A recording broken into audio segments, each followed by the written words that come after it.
So I've been trying to record a podcast called The Entrepreneurial Personality Type, and I didn't realize how hard it was going to be to get the right tone, to get the right level of excitement, the right level of connection. Me and a microphone in our sound room downstairs, and it was incredibly hard. And I recorded a podcast. I had a few people give me feedback that it just didn't feel right, and so I've decided to do my podcast by recording it on Facebook first and ripping the audio from there and releasing it as a podcast. I actually had one of my clients, Igal Agato, sent me a message within minutes and said, hey, just do that. That should be the podcast, or he made a comment. So in this episode, I want to redefine entrepreneur. When I go out and speak at large groups, I ask a simple question. What qualities would you give a successful entrepreneur? And I get a list something like this. In fact, if I was going to share a composite list, it would be this one. Successful entrepreneurs, the crowd says things like intense, intelligent, focused, aware, relentless, restless, confident, driven, curious, enthusiastic, and even bold. So I want you to ask yourself on that list: intense, intelligence, focused, aware, relentless, restless, confident, driven, curious, enthusiastic, and bold. There's 10. How many of those 10 resonate with you as a quality you have? Because if you're watching me, listening to me, I think that it's probably 10 out of 10. And not only is it a quality you have, I think all people have this, but on a scale of 1 to 10, where would you put yourself on that list? Are you in the 8, 9, or 10? Or let's be honest, when we compare you to the rest of society and we look at your level of intensity, your level of restlessness, your level of drive, aren't you just a 10 out of 10? And here's what I know.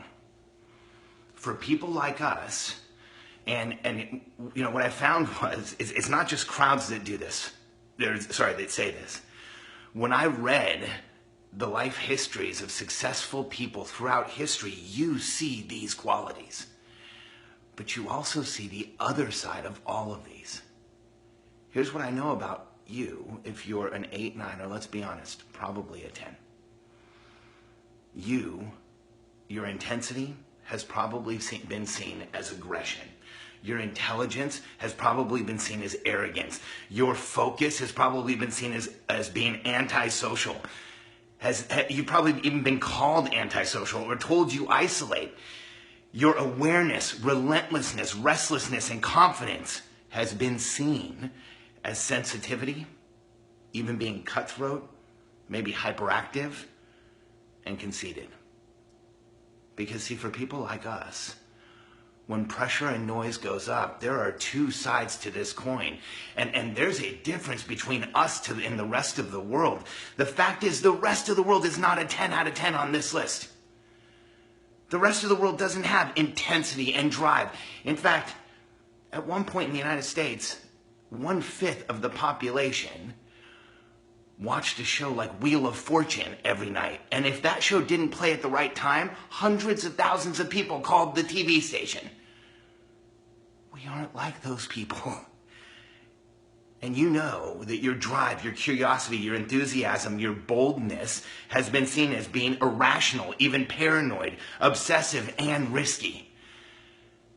This is how it is for the entrepreneur. And here's what I want to share with you. My redefinition of entrepreneur is that we are hardwired differently. We are different than the rest of the world. We're the people who have to, not want to press forward. Stoplights probably annoy you. You don't like to slow down. And let's be honest, you really can't turn it off. We're hardwired differently. We don't want to. We need to do and create. We need to make things happen. We need to drive our own way. We need to create an outcome. We need to drive an outcome or create the outcome, but we don't have a choice. That's who we are. And you know and I know that every time in your life you've approached a finish line, it has lost importance to you as you cross it. So I want you to know that we are different than the rest of the world. Let me share my theory with you and let you self-qualify. See, I think there's 4 different types of people in the world. And I want you to qualify each one and see which one you are. So the first type of people, I call them the caretakers. And there's a huge population of caretakers in the world. And our evolutionary tribe needed caretakers. We needed the people who wanted to take care of other people. Now, you may think that you're one of these people, but here's the question that I ask audiences is, do you like to change bedpans? Because there's a population who actually feels fulfilled by changing bedpans. This is not a judgmental statement. This is a factual statement. I've spoken with these people. And I say, does that really make you feel fulfilled? And they will say, Alex, if the person needed a bedpan changed and I could do it and be there, yes, that makes me feel fulfilled. It makes me feel like I should have written a check if I end up doing something like that. And I offend them just with that statement, and you know you feel the same way. The second type of person is the communicator. Our evolutionary tribe needed communicators. You know, we needed people that would talk about anything. We needed people who would talk about the woolly mammoth over there and the cliff over there and how there's water over there. And as it happened, what was going on? They even talk about the weather. You know who I'm talking about. Did our evolutionary tribe need people to carry on oral tradition, to talk about what was happening? They absolutely did. We absolutely did. And today, those people, they'll talk about anything. And a lot of people like you and I, we will modify and learn how to talk like I'm doing now, learn how to communicate. But very rarely do we love that thing that confuses the shit out of us called small talk. But there's people out there who love it. And did our evolutionary tribe need them? Yes. Now the third type of person, I want you to self-qualify. Which one are you? The third type of person is and this is just like a subspecies of human beings. An evolutionary subspecies. I call them the organizers and the memorizers. Oh, man, if our population of the tribe is going to conflict with anyone, it's going to be the organizers and memorizers, and you know who I'm talking about. These are the people who volunteer for the condo association. It's the ones who love fine print. They enjoy contracts. Now, I want you to understand, I've worked with some incredible attorneys and accountants and people who have helped me. But there's a subsection of every one of these groups that clashes with us. Because when you look at this evolutionarily and we look at these roles, you know, are you an organizer and a memorizer? Here's what I know. You probably can run a spreadsheet. You can probably do things that would make you look like this. But the fact is, do you want to follow the rules or make the rules? That's the difference. And when I look at this evolutionary tribe, we needed the caretakers. We needed the communicators. We needed the organizers. We needed the memorizers. There had to be some things going on. But what's missing from our evolutionary tribe? The population that you and I are in. The subspecies we belong to. The evolutionary hunter. Our tribe needed the people who were driven enough, who were committed enough, who felt the need to go forward hard enough to get up every day and go on the hunt. And if we're honest about who you are, you know you've been an evolutionary hunter your whole life, because your need isn't to actually finish. Your need is to be on the hunt, to be in momentum, to be moving forward. And I feel that need. Because when you read about the most successful people in history, you see that same need. That's why for people like you and I, going forward, creating success is a feeling of life and death.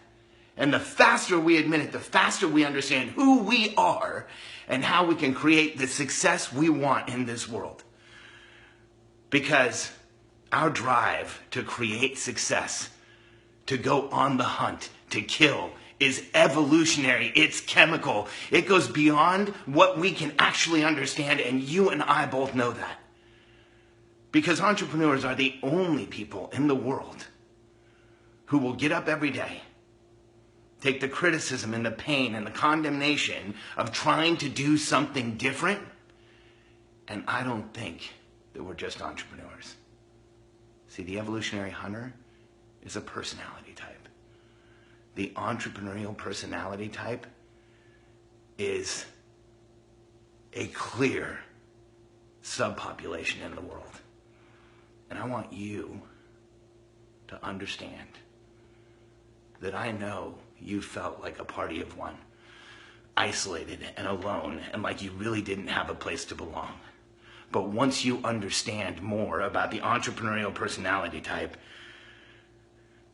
you'll understand why we encounter so much friction in the world. Because the rest of the world, every other population I told you about, the people who take care of people, the caretakers, the communicators, the organizers, the memorizers, they strive for average and cling to the status quo. They want to keep things the same. And you know, and I know that every day you've woken up and looked for what are you going to change next. The entrepreneurial personality type is different.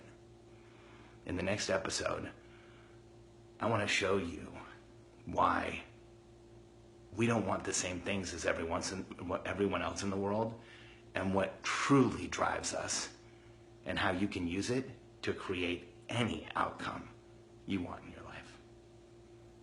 Thanks for listening to episode 2 of the Entrepreneurial Personality Type. If you could take a minute right now and subscribe to this podcast, I would really appreciate it. In the next episode, you're going to be reconnected with the driving force for entrepreneurial personality types throughout history. And once you are, your life may never be the same.